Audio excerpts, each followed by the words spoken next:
दोस्तों, आज की कहानी है माँ के हाथों में स्वाद है तो पत्नी भी अन्नपूर्णा है। दोस्तों, कहानी शुरू करने से पहले अगर आपने चैनल को सब्सक्राइब नहीं किया हो तो कर लीजिए ताकि आपके पास पहुंच सके हर नया वीडियो। आज भी माँ को खाना बनाते देख समीर को गुस्सा आ गया और वह नीरा के पास गया और उस पर चिल्लाने लगा। नीरा, माँ किचन में क्या कर रही है? आपके लिए खाना बना रही हैं। नीरा ने शांत स्वर में कहा, क्यों? तुम्हारे रहते माँ को खाना बनाना पड़ रहा है? कितने शर्म की बात है, और तुमने उन्हें मना भी नहीं किया। समीर बिफर पड़ा, शर्म किसके लिए और क्यों? नीरा अभी भी अपने आप को शांत रखी थी। मेरे लिए कि मेरी पत्नी की होते हुए भी उन्हें आराम नहीं मिल रहा, और तुम्हारे लिए कि तुम बहू होने का फर्ज ठीक से नहीं निभा रही। नीरा के सवाल पर समीर चिल्लाने ही लगा, वो तो आपको याद है कि आपकी पत्नी भी है, वरना मुझे लगा कि आपको अपनी मम्मी के सिवा कुछ याद ही नहीं रहता। नीरा की आवाज में अब थोड़ी सी तल्खी आ चुकी थी। तुम कहना क्या चाहती हो? समीर बेरुखी से बोला, हमारी शादी को 6 महीने से ऊपर होने जा रहा। मैंने कितनी भी कोशिश कर लूं, लेकिन आपको मेरे सभी काम में कमी लगती। तुमने कपड़े साफ किए, लेकिन जब मम्मी धोती थी तब ज़्यादा साफ होते थे। ये कैसे प्रेस किया मम्मी करती थी तो बराबर करीज बैठता था। ये रोटी कैसी बनाई? बहुत कड़क और मोटी है।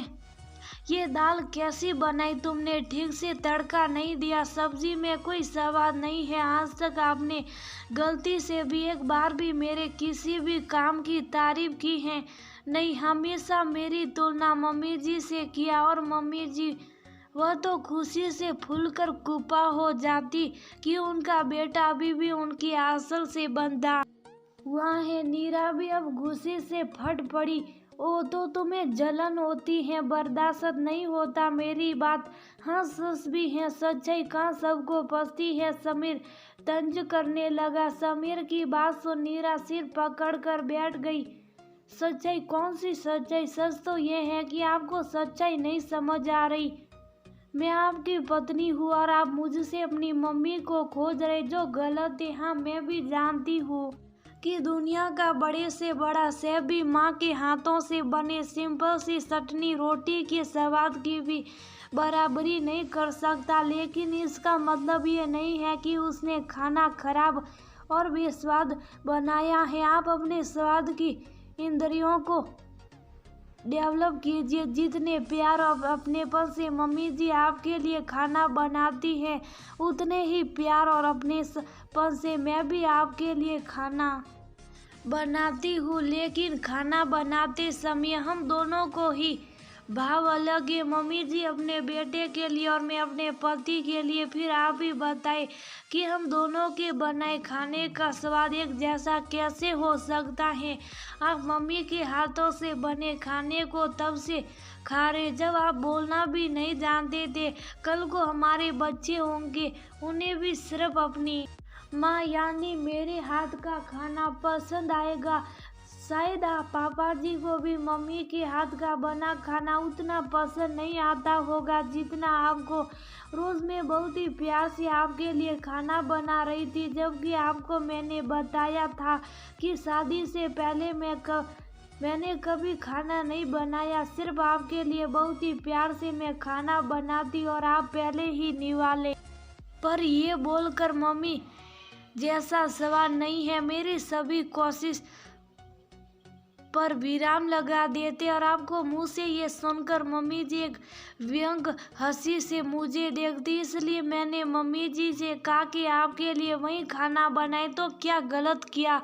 आपको माँ के हाथों से बने खाद्य का स्वाद मिलेगा। और मम्मी जी के अंदर मुझे लेकर जो डर बैठ गया ताकि उनके बेटे को उनसे दूर न कर दूं, वह भी खत्म हो गया और मुझे भी मानसिक शांति मिल गई। नीरा की बात सुन समीर चुप हो गया।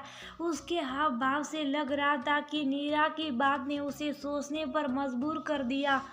समीर कुछ बोलता तभी रमा जी की आवाज़ दोनों को सुनाई दी। सच्ची तो कह रही नीरा, इसके हर एक शब्द से मैं सहमत हूँ। आज जहाँ नीरा खड़ी है, मैं कल वहीं खड़ी थी। तेरे पापा भी मुझे यहीं ताने देते थे और तू जब उसी खाने की तारीफ करता था तो माँ का दिल खुश हो जाता था। आज एक बात समझ आई कि खाना खाते समय किसने बनाया, ये सोचने की जगह ये सोचना सही है कि कितने प्यार से बनाया है, तो खाने का स्वाद अपने आप दुगुना बढ़ जाएगा।